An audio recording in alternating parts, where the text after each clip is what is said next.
함께 나눌 하나님의 말씀은 마태복음 23장 37절서부터 39절까지 24장 1절과 2절까지의 말씀입니다. 예루살렘아, 예루살렘아, 선지자들을 죽이고 네게 파송된 자들을 돌로 치는 자여, 암탉이 그 새끼를 날개 아래 모음과 같이 네가 네 자녀를 모으려 한 일이 몇 번이더냐. 그러나 너희가 원하지 아니하였도다. 보라, 너희 집이 황폐하여 버려진 바 되리라. 내가 너희에게 이르노니 이제부터 너희는 찬송하리로다. 주의 이름으로 오시는 이여 할 때까지 나를 보지 못하리라 하시니라. 예수께서 성전에서 나와서 가실 때에 제자들이 성전 건물들을 가리켜 보이려고 나아오니 대답하여 이르시되 너희가 이 모든 것을 보지 못하느냐? 내가 진실로 너희에게 이르노니 돌 하나도 돌 위에 남지 않고 다 무너뜨려지리라. 아멘. 통곡의 벽에서 희망을 찾다 주제로 수요 영상 예배를 드립니다. 여러분, 벽 하면은 어떤 이미지가 떠오르십니까? 별 뜬금없이 이제 벽 얘기를 하니까 좀 그렇긴 한데요. 이제 벽이라고 하면은 장벽, 우리 정서적 그런 장벽, 심리적 단절, 그런 것이 있는가 하면은 또 한편으로는 정서적 안정일 수도 있습니다. 또 심리적 안정이고 또 육체적 보호, 그런 것들을 우리가 떠올려 볼 수도 있지요. 우리 과거에 이제 집집마다 담장들이 이렇게 쳐 있었잖아요. 저 어렸을 적에 기억나는 담장은요, 그야말로 무시무시한 담장이었습니다. 왜냐하면 그 시멘트 담장 위에 날카롭게 깨어진 유리 조각, 깨진 병들을 이렇게 쫙 꽂아 놓고요. 이 벽을 쌓아 올렸기 때문에 물론 이제 도둑이 들지 말라고 그렇게 한 거겠지만은요. 그렇게 한 담이겠지만 보는 것만으로도 상당히 섬찟하고 무서운 그런 담장의 모습들이 떠오릅니다. 또 한편으로는 덕수궁 돌담길 꽤 운치가 있고 아름답습니다. 그렇게 멀리까지 아니라 할지라도요, 우리 가까운 해미읍성만 가더라도 전 이따금씩 이 해미읍성 돌담길을 한 바퀴 쭉 돌아봅니다. 꽤 괜찮아요.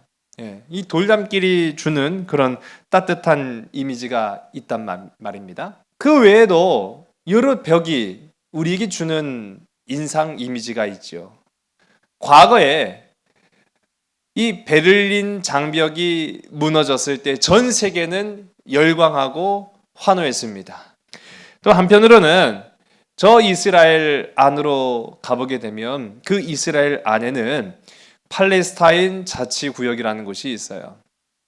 그래서 이 팔레스타인 구역을 가보면 그 팔레스타인과 이 이스라엘 사람들이 주거하는 공간을 구별짓기 위해서 거대한 장벽을 세워 놓았습니다. 그 벽만 보고 있더라도 한편으로는 이제 마음이 답답함을 느껴지는, 그래서 단절을 상징하는 그런 벽을 우리가 보게 되지요. 이렇게 벽, 장벽, 담, 아무것도 아닌 것 같은 그건 단순한 벽일지라도 단순한 벽 이상의 의미를 가지고 있을 때도 있다라는 사실입니다. 오늘 우리가 함께 나눌 이 말씀, 우리 수요 예배를 통해서 여기에 벽을 보는 사람들의 이야기가 나타나요. 벽을 보는데 그냥 보기만 하는 것이 아니라 벽을 보며 우는 사람들이 있다라고 한다면 믿어지시겠습니까? 아니, 벽을 보면서 울다니요. 바로 그것이 이스라엘의 통곡의 벽입니다. 오늘 우리가 가볼 곳은 이 통곡의 벽인데요. 사실 통곡의 벽이라고 부르는 것은 우리 다른 기독교인들이라든지 특별히 우리 한국 기독교인들이 통곡의 벽 우리 하도 많이 그렇게 부르니까 그렇게 부르겠거니 하지만은 유대인들은 통곡의 벽이라고 부르지 않습니다. 그냥 서쪽 벽이라고 부르고 있습니다. 이 통곡의 벽이라는 곳을 가보게 되면 그야말로 장엄한 벽이 하나 쫙 서 있어요. 예. 그 예루살렘 한 가운데 장엄한 벽 하나가 서 있는데 가로는 57m, 세로는 19m, 상당히 크고 넓은 그런 웅장한 벽입니다. 근데 사실은 이 벽이 과거 예루살렘 성전의 일부였다라는 사실을 우리가 보면은 깜짝 놀라죠. 여러분 생각해 보세요. 이 벽 하나의 크기가 가로만 해도 57m, 저 끝에서 저 끝까지 가요. 상당한 거리를 가지고 있습니다. 세로 높이가 19m입니다. 그것만 해도 어마어마한 높이죠. 그런데 그것이 과거 예루살렘 성전의 일부에 불과했다니. 그런 이 통곡의 벽이 뭐가 그리 특별하다고, 뭐 큰 거 외에는 달리 특별한 건 사실은 없거든요. 그런데 뭐가 그리 특별해서 세상 많은 사람들과 유대인들이 이곳에 못 와서 안달이 났을까? 또 그 많은 유대인들이 이 통곡의 벽에서 왜 그토록 슬피 울며 기도하는가? 그리고 오늘 이 시간 이 예루살렘으로 들어가서 그 가운데 이제 통곡의 벽, 우리 그 통곡의 벽이 성전의 일부라고 했기 때문에 성전이 어떠한 모습이었고 어떠한 과정을, 역사적 과정 그리고 신앙적 의미를 우리에게 주고 있는가라는 사실을 좀 살펴보려고 해요. 예루살렘 성전은 3번 건축되었다가 3번 파괴된 역사적 장소입니다. 우리 잘 아는 것처럼 이스라엘의 가장 으뜸이 되었고 하나님의 마음에 합한 임금이었던 이 다윗 왕은 사실 그가 성전을 짓기를 원했어요. 그러나 그의 마음과 뜻과 생각대로 되지 못했습니다. 마침내는 그 성전을 그 아들 솔로몬에게 짓도록 하지요. 그런 우리가 성전을 솔로몬이 지은 성전으로만 알고 있는데 3번이나 지어졌다고요? 예, 우리가 이제 그걸 오늘 좀 들여다보려고 합니다. 그런 하나님의 성전이 3번 지어졌고 또 3번 파괴돼서 오늘날에는 앞서 제가 말씀드렸던 그 성전의 일부에 불과한 서쪽 벽만 남아 있더라라는 것입니다. 먼저 제1성전은 그 솔로몬이 지은 성전을 제1성전이라고 하죠. 이 솔로몬 성전이 열왕기상 6장 1절 말씀 가운데 나타나 있습니다. 우리 열왕기상 6장 1절의 말씀을 제가 봅니다. 이스라엘 자손이 애굽 땅에서 나온 지 480년이요 솔로몬이 이스라엘 왕이 된 지 4년 15월 곧 둘째 달에 솔로몬이 여호와를 위하여 성전 건축하기를 시작하였더라. 아멘. 연대를 보게 되면 BC 966년부터 959년까지 자그마치 7년 동안 솔로몬은 그 아버지 다윗 왕의 염원과 소망대로 성전을 건축하게 됩니다. 그렇게 성전을 7년간 건축을 했어요. 그랬던 이 솔로몬 성전이 BC 586년 그러니까 꽤 오랫동안 이 솔로몬 성전을 사용을 했습니다마는 586년에 바벨론의 느부갓네살이 3번째 이스라엘을 침공을 합니다. 그렇게 3번째 이스라엘을 침공할 때 마침내 이 예루살렘 성전이 파괴가 되는 그런 가슴 아픈 사건이 일어나게 되죠. 그렇게 해서 바벨론에 의해서 이스라엘이 멸망하고 또 모든 이 유대인들은 일부 유대인들만 제외하고 포로로 끌려가게 되고 예루살렘은 그야말로 폐허 그 자체가 되고 말았다라는 사실입니다. 우리가 잘 아는 것처럼 그렇게 포로 생활 70년을 마치고 하나님께서 그 이스라엘을 회복시키시고 용서하셔서 다시 돌아오게 됩니다. 예루살렘을 회복하게 되었다라는 것이죠. 그러면서 예루살렘을 회복하는 그 과정에서 이스라엘 백성들이 두 번째 성전을 건축하게 되는 것이죠. 이것이 바로 제2 성전이라고 일컬어지는 수룹바벨 성전입니다. 수룹바벨에 의해서 건축되었다라고 해서 수룹바벨 성전으로 우리가 불려지게 되는 것이죠. 우리 학개서 1장 14절서부터 우리 15절 우리 두 절의 말씀을 우리 보겠습니다. 여호와께서 스알디엘의 아들 유다 총독 수룹바벨의 마음과 여호사닥의 아들 대제사장 여호수아의 마음과 남은 모든 백성의 마음을 감동시키심에 그들이 와서 만군의 여호와 그들의 하나님의 전 공사를 하였으니 그때는 다리오 왕 제2년 여섯째 달 24일이었더라. 아멘. 538년에 기원전 538년에 70년 만에 포로 생활을 마치고 돌아온 1차 포로 귀환이죠. 1차 포로 귀환 때 5만 명의 유대인들이 예루살렘으로 돌아오게 됩니다. 그래서 이 1차 포로 귀환된 이 5만 명의 유대인들이 기원전 536년경부터 성전 공사를 시작을 하게 돼요. 역사적인 순간이죠. 성전을 건축한다라는 것은 이스라엘이 다시 회복되고 있다는 것을 의미하는 것이죠. 오늘 우리가 이렇게 영상 예배를 드립니다.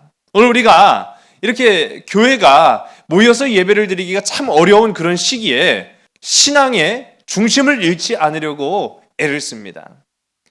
예배가 회복된다라는 것, 말씀으로 중심을 잡고 하나님만을 의지하는 백성이 된다라는 것은요, 많은 세상 사람들한테 교회가 회복되고 있다라는 그런 증거가 되는 것이죠. 그렇게 이스라엘 백성들은 70년 만에 돌아와서 가장 먼저 한 일이 바로 성전 건축이었다라는 사실입니다. 그런데 문제가 생겼어요.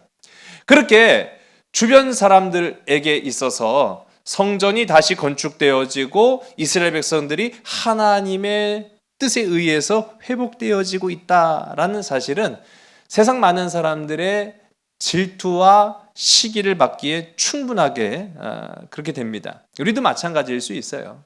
세상의 시기를 받을 수도 있고요. 핍박을 받을 수도 있고요. 고난과 공고함 가운데 우리가 신앙생활을 해야 될 때도 분명히 있습니다. 지금도 크게 다르지 않다고 생각을 해요. 여러분, 말씀으로 이겨내시는 복된 우리 삼손 가족들이 다 되시기를 주의 이름 간절히 소원합니다. 그렇게 이제 회복된 지 불과 얼마 되지 않아 시작된 이 성전 건축은 주변의 방해 때문에 2년 만에 중단되고 맙니다. 건축을 시작한 지 2년 만에 중단됐다는 것은요, 초반부터 삐그덕거렸다라는 것을 의미하거든요. 그렇게 중간에 방해로 인해서 멈춘 이 성전 건축은 무려 16년 동안이나 재개되지 못하고 그렇게 방치된 채로 남아 있다라는 것입니다. 그러던 이 2차 성전은 제2성전은 기원전 520년 16년이 지난 뒤죠. 520년 수룹바벨에 의해서 다시 공사가 재개되었고 4년 뒤인 기원전 516년에 제2성전이 완공됩니다. 그렇게 제2성전이 완공돼서 하나님 앞에 영광을 돌리고요. 많은 이스라엘 백성들은요, 하나님께서 이스라엘을 버리지 않으셨다라는 기쁨과 확신과 소망과 은혜, 감동 속에서 이제 살아가게 되었어요. 근데 그러한 은혜와 기쁨과 감격과 소망이 말씀을 멀리하고 떠나 살면은 점점 하나님과 멀어질 수밖에 없고 우리가 그만큼 세상에 가까우면 가까울수록 멸망의 시계는 더욱 다가갈 수밖에 없었다는 것을 성경을 보게 되면 알 수 있습니다. 그렇듯 성전은 다시 회복되었고 건축되었지만 그들의 믿음은 점점 동떨어지기 시작했어요. 결과적으로 기원전 63년 BC 63년에 로마의 폼페이우스 장군에 의해서 예루살렘이 함락되고 그 무너지는 과정에서 제2성전도 같이 파괴되고 맙니다. 그렇게 제2성전은 막을 내리고 말았어요. 그런데 이제 제3성전이죠. 이스라엘 혈통이 아닌 이두메족이었던 헤롯이 로마의 권력과 권세를 등에 입고 유대 땅에 임금이 되었습니다.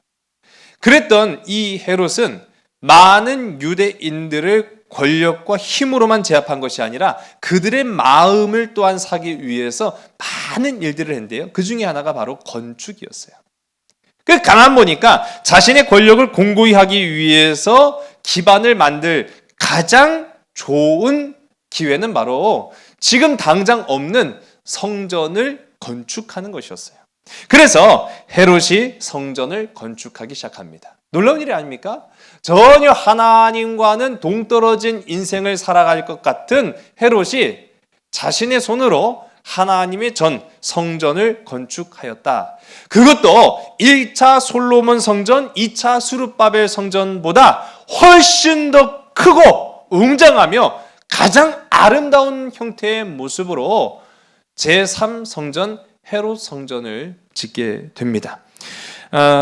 그 건축 과정은요, 기원전 19년부터 기원 후 63년, 그러니까 자그마치 여러분 이 헤롯 성전 제3성전은 건축 기간만 무려 83년입니다. 83년 동안 성전을 건축했다니 그 웅장함과 그 거대함은 이루 말할 수 없었다라는 것을 보지요. 축구장의 4배 정도 크기라고 생각하시면 이해가 더 쉬우실 것 같아요. 굉장히 대규모 공사였다. 그러니까 그 건축되어지는 과정과 그 웅장한 모습을 보고 유대인들은요, 마음이 너무 좋았다는 거예요. 여러분, 이 사람은 보여지는 것에 마음이 가기 마련입니다.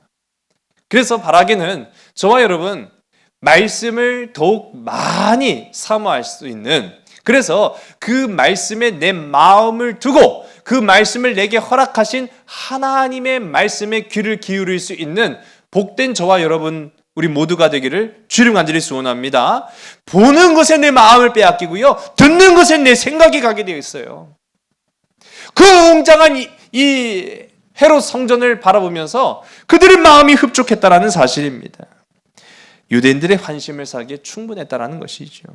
예수님 시대에도 우리 예수님께서 공생의 활동을 하실 때에도 이 성전은 다 건축된 것이 아니라 건축 중이었다라는 거예요. 그러니까 예수님 시대에도 이미 46년간 건축 중이었다니 그 규모야 이루 말할 수 없던 것입니다. 요한복음 2장 20절의 말씀입니다. 요한복음 2장 20절의 말씀. 유대인들이 이르러 이 성전은 46년 동안의 지었건을 내가 3일 동안에 일으키겠느냐 하더라. 아멘.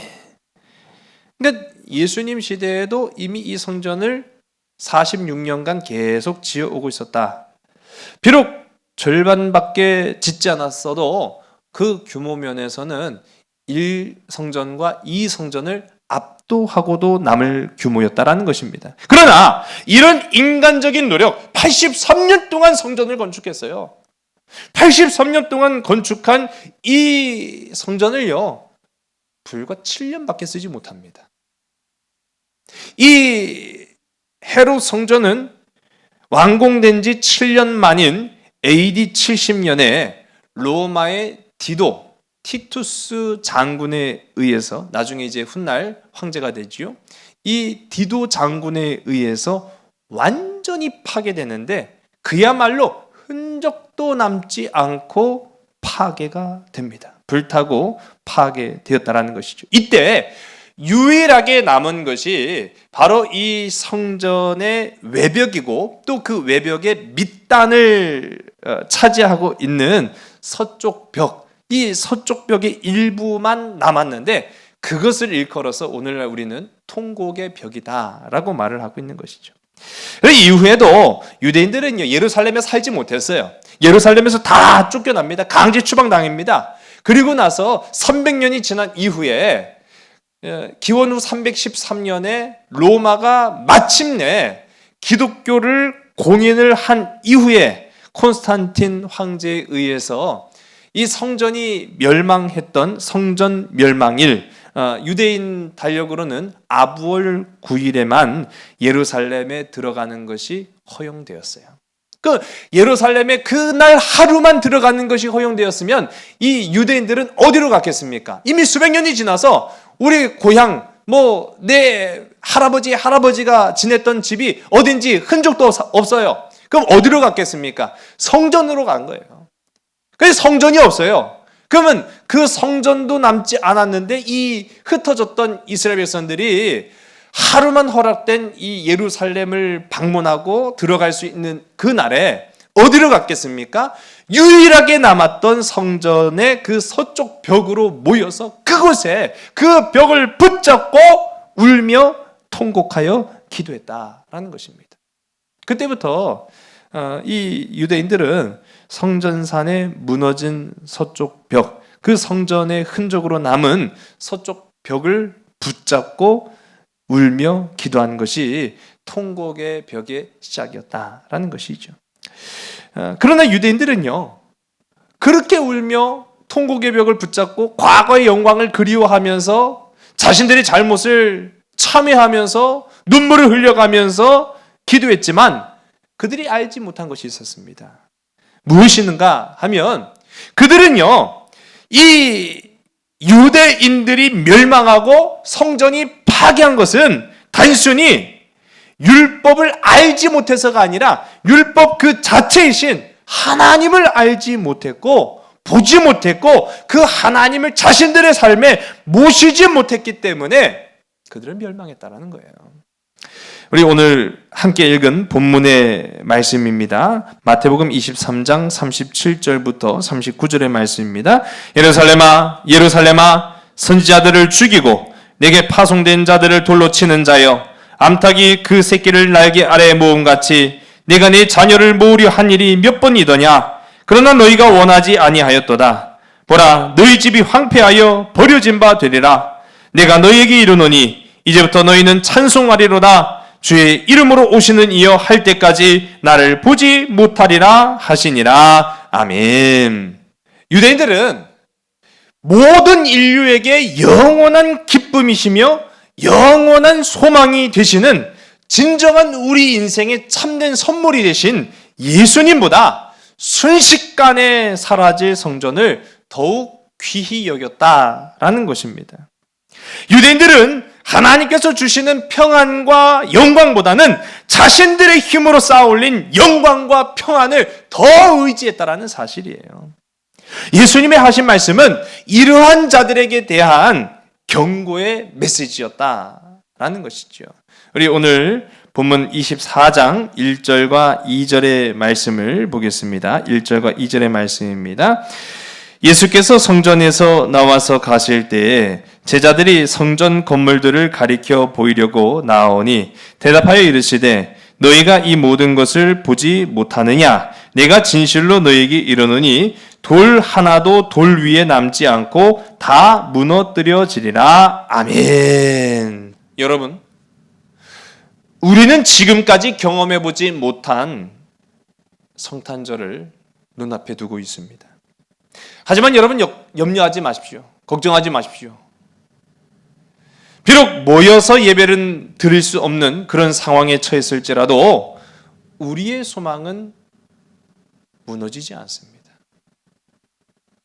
우리의 기쁨은 무너지지 않습니다. 우리의 영원하신 예수 그리스도가 이 땅 가운데 오셔서 우리에게 주신 그 귀하고 아름다운 천국의 소망은 소멸하지 않습니다. 아기 예수님의 탄생이 있던 그날 밤 양을 치던 목자들 앞에 나타난 하나님의 천사가 이 목자들에게 예수 그리스도의 탄생의 기쁨을 전하지요. 우리 누가복음 2장 14절의 말씀입니다. 지극히 높은 곳에서는 하나님께 영광이요 땅에서는 하나님이 기뻐하신 사람들 중에 평화로다 하니라. 아멘. 오직 예수님만이 무너진 우리 인생의 소망이 되십니다. 오직 예수님만이 무너진 우리 일상의 기쁨이 되십니다. 오직 예수님만이 무너진 우리 꿈의 영광이 되십니다. 그러나 사람들은 예수님이 주시는 소망, 기쁨, 영광, 축복, 하늘의 것에는 관심이 없어요. 오직 땅의 소망, 땅의 영광, 땅의 기쁨에만 우리의 관심을 둔다는 것입니다. 여러분,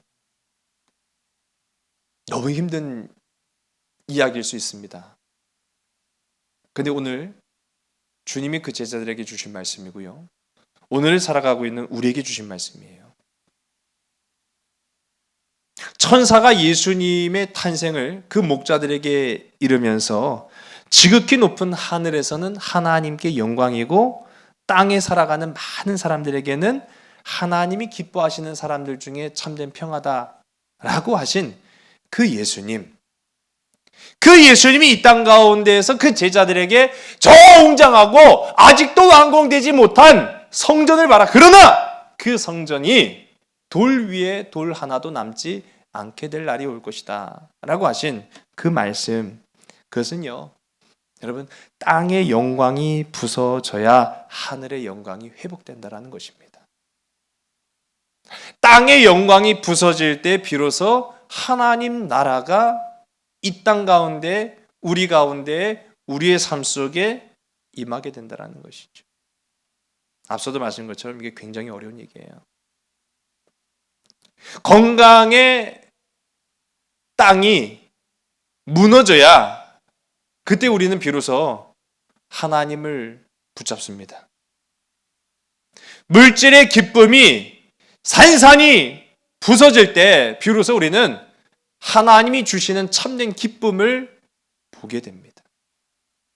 세상 권세와 명예와 권력이 우리에게 주는 비전이 안개와 같이 사라질 때 비로소 우리는 하나님 나라의 비전을 우리 마음에 품게 됩니다. 그럼 반대로 하면 어떻게 되냐고요? 하나님의 영광이 아닌 땅의 영광에만, 땅의 기쁨에만, 땅의 소망에만 우리의 삶을 내어거는 사람에게는 절대로 땅의 영광도 하늘의 기쁨도 이루어질 수 없다라는 것이죠. 하나님은 부서져야 할 땅의 영광 앞에서 통곡하는 사람들의 곁에 계신 하나님이 아니십니다. 오히려 무너진 삶에 울면서도 사명을 붙들고 감사함으로 나아가는 사람들, 삶의 터전으로, 일터로, 가정으로 나아가는 사람들, 울며 씨를 뿌리며 나아가는 사람들, 오늘 저와 여러분, 우리 모두 그리스도인들, 기도하는 사람들, 말씀을 붙잡고 의지하는 사람들, 주님과 동행하려고 부단히 애를 쓰는 사람들, 그렇게 울며 씨를 뿌리러 나가는 사람들 곁에 우리 주님 함께 하시고 찾아오시고 그들의 삶을 이제 말씀으로 회복시켜 주신다는 사실입니다. 여러분, 이제 남은 3일 또 우리 다가오는 성탄절이 있죠. 우리 성탄절 통해서 우리가 또 우리의 삶에 맡겨진 삶의 시간들을 살아가면서 나는 과연 땅의 영광을 바라보는 사람이었는가? 아니면 하늘의 영광, 하나님이 기뻐하시는 일들 꿈꾸며 살아낸 하나님의 자녀였는가? 생각해 볼 수 있는, 그리고 그 삶에 적용하고 살아낼 수 있는 저와 여러분 되길 간절히 소원합니다. 인간이 세운 소망의 장벽은 언제든지 그리고 얼마든지 무너질 수 있습니다. 그러나 하나님의 은혜의 장벽은 우리를 영원토록 보호하십니다. 우리와 함께 하십니다. 그분은 영원히 무너지지 않습니다. 소멸하지 않습니다. 사라지지 않습니다. 늘 우는 자들의 곁에서 그들을 위로하시며 낙심한 자들의 삶에서 그들의 무릎을 일으키시며 병든 자들의 머리부터 발끝까지 어루만지사 그들을 고치시며 회복시키시는 하나님, 이 땅 가운데 오신 예수 그리스도, 그분이 바로 오늘 저와 여러분들의 믿음의 동행입니다. 이제 성탄절을 기다리면서 하나님의 영광이 저와 여러분들의 일터와 가정과 삶 가운데 늘 함께 하시기를 주님의 이름으로 간절히 소원합니다. 기도하시겠습니다. 아버지 하나님, 지금까지 살아오면서 우리는 하늘의 영광을 구하기보다는 땅의 영광을 구하며 살아왔습니다. 하늘의 기쁨을 누리기보다는 땅의 기쁨을 누리기를 더 원했습니다. 오늘 이 시간 무너진 통곡의 벽을 붙잡고 과거의 영광을 그리워하며 울고 있는 저 어리석은 사람들 되지 않게 하시고 하나님의 영광에 귀하고 아름다운 나라, 하나님의 나라를 사모하며 오실 아기 예수 그리스도를 우리의 마음에 모셔드릴 수 있는 영원한 기쁨의 전이 되며 영원토록 무너지지 않는 하나님의 거룩한 백성이 되는 우리 모든 믿음의 지체들이 되게 인도하여 주시옵소서. 오늘도 일상을 살아가면서 저들의 삶에 최선을 다하는 우리 모든 삼손 가족들이 있습니다. 하나님, 영육의 강건함 덧입혀 주시고 저들이 기도하는 모든 기도의 제목 응답하여 주시고 저들이 사랑하는 자녀들의 삶의 발걸음도 주님께서 눈동자와 같이 지켜 보호하여 주시옵소서. 모든 것을 주님 손에 온전히 의탁하오며 사랑 많으신 예수 그리스도 이름으로 감사하며 간절히 기도드렸사옵나이다. 아멘.